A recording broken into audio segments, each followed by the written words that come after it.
relationship with anime is sour in all honesty. While it's reductive to say all anime is the same, my experience with it is exhausting to say the least. The last anime I actively cared about was My Hero Academia, and I jumped ship because of the incessant misogyny and aggressive male gaze. The only character I would say I still care about is this bastard and his mostly fan and family. If you could at least pretend you're surprised by my taste in fictional men, I'd appreciate that. Regardless, my anime days are strictly behind me except from the occasional exception.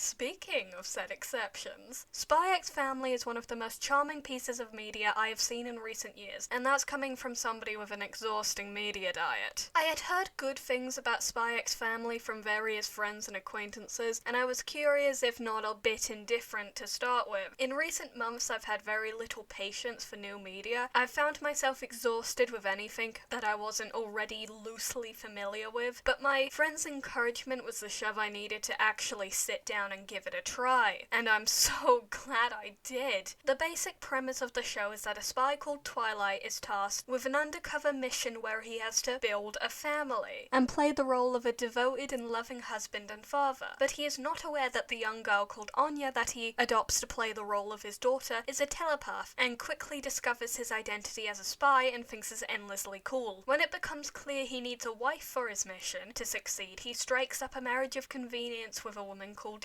who, unbeknownst to him, is a deadly assassin. And needless to say, I was hooked from episode 2 just from the brilliant cast of characters alone. Twilight is a master of disguise and takes on the name Loid Forger. He's also what got me initially hooked on the show. As a general rule of thumb in media, the main character is often expected to be the most boring and uninteresting in the cast, and I've never understood why. I mean, I know why. It's partly white favoritism and partly people's poor reading of the media they consume, but I still don't get it. Think of Luz from the Owl House and how misunderstood her character arc is simply because most people only see her as the peppy protagonist archetype and only actively started caring about her when they could ship her with somebody. So imagine my delight when the first episode opens up to this wonderful man. I see you. You think you can hide from me? There.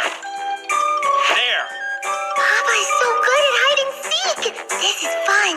Ha ha ha! Try and get out of that! Wow, that's why you're late? I ended up putting a barricade in front of the door and trapping her inside.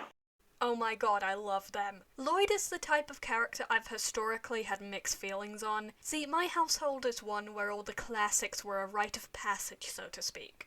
Things like The Godfather, Star Wars, Star Trek, and the original Bond movies were ingrained in my childhood and heavily shaped my tastes growing up. The exception, though, was the Bond movies. The tasteless portrayal of female characters and poorly aged themes always left me annoyed and bored, apart from the occasional spark of brilliance. But Loid is like if you gave Rhea a gun. Loid is an insanely skilled and effective agent that is highly respected and borderline worshipped by almost everybody in Wise. Though with the more time the audience spends with Loid, we come to realize he has a deep-rooted desire for domestic life and stable relationships that aren't complete manipulation. This is paired nicely with the fact that Loid is a fucking freak that has no idea what a normal relationship looks like.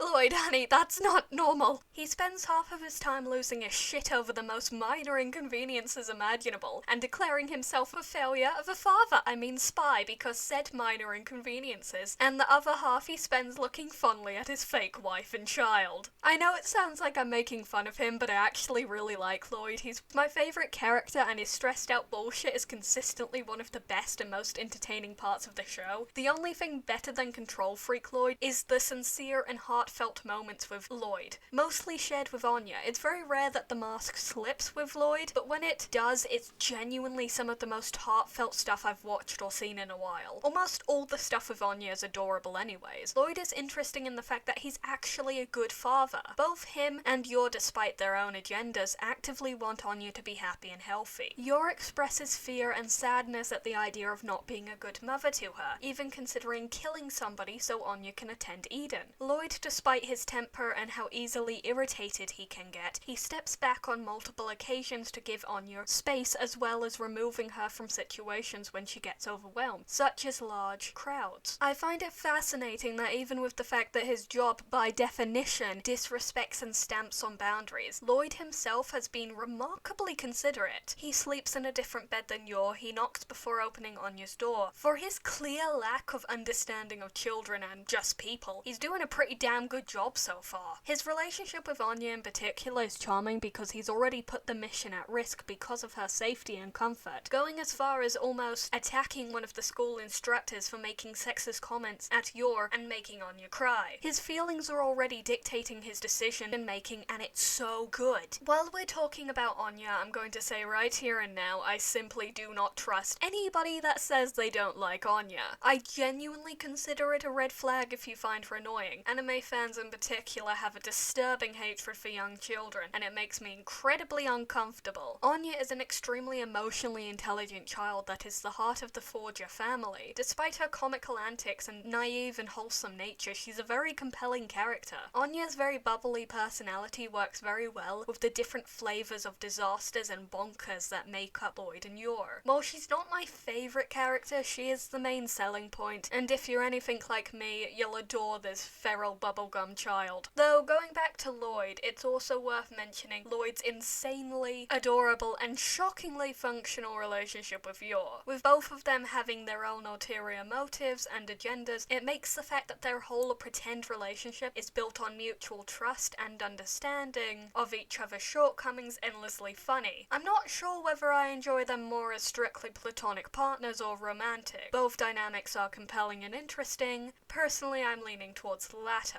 Regardless, they're both bisexual and asexual. No, I don't take criticism, it's because I'm right. Of course, the main family unit isn't the only good thing in this show, though the main characters are always the most important and ultimately make or break a piece of media. With all the positives about this show, pacing is one of its strongest. A lot of modern shows and cartoons have shitty pacing and awkward hiatuses. Spy X Family is unique in the fact it respects my time and energy. It's very rare that I feel bored watching this show. Almost every episode has moved the plot along while also being fun and entertaining. Episode 5, which is considered a filler episode, is praised as one of the best episodes, as well as being a personal favourite of mine for the over-the-top action, heartfelt moments, embarrassing Loid, and reminding both Loid and the fandom that Yor is fucking terrifying. The episode also reveals that Wise is actually made up of a bunch of nerds that have a crush on this asexual bastard. It's fucking great. This episode was also great for Yor though, especially in hindsight after we find out the Briar family in general just can't handle alcohol, apparently. Though I have a feeling Yor is somewhat underappreciated. Her relationship with Anya in particular isn't being talked about that much, it seems. Media is chock full of strong father and daughter relationships, about either a cold, disconnected man coming to appreciate life because of a wayward child, or a father and daughter learning to understand each other. And there's nothing wrong with these stories, but we are lacking in stories about strong and emotional mother and daughter relationships that aren't inherently toxic.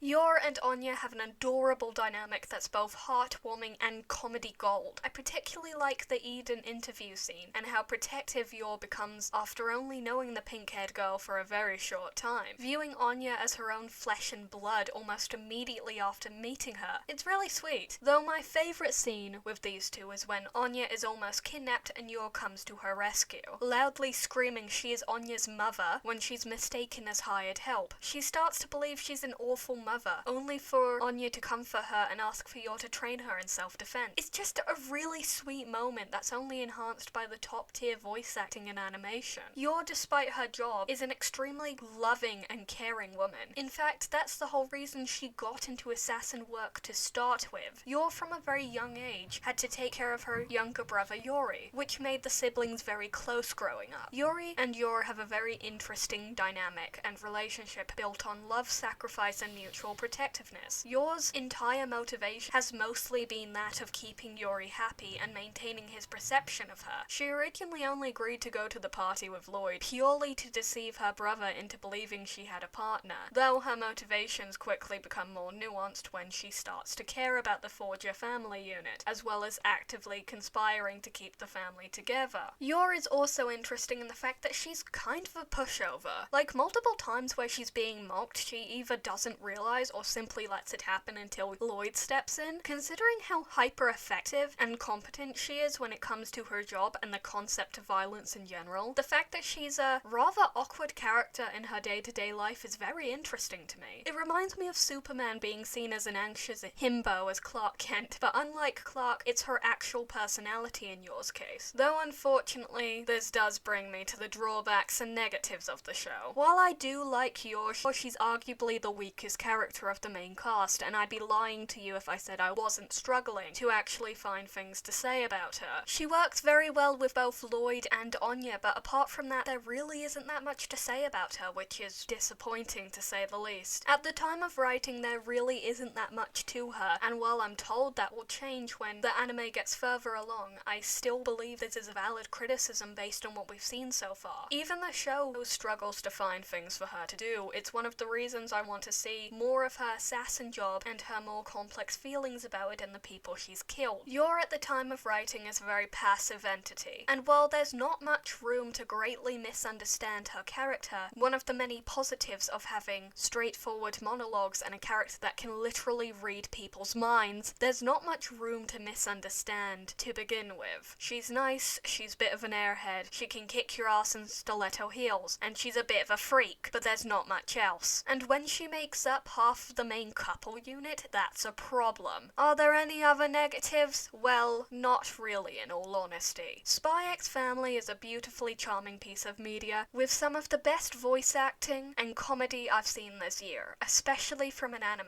The story so far is earnest and sincere and has genuinely had me at the edge of my seat on more than one occasion. There's a lot of reasons I'd recommend this anime. From the found family feels to the actually good action scenes, everything from the characters to world building and pacing is fun and interesting. From what I've seen so far, I'm cautiously optimistic and very curious to see what happens next. Now, if you excuse me, I have an AU to work on. Go watch Spy X Family, and I'll see you whenever my Constantine hyperfixation lets me think about anything else long enough to make another video.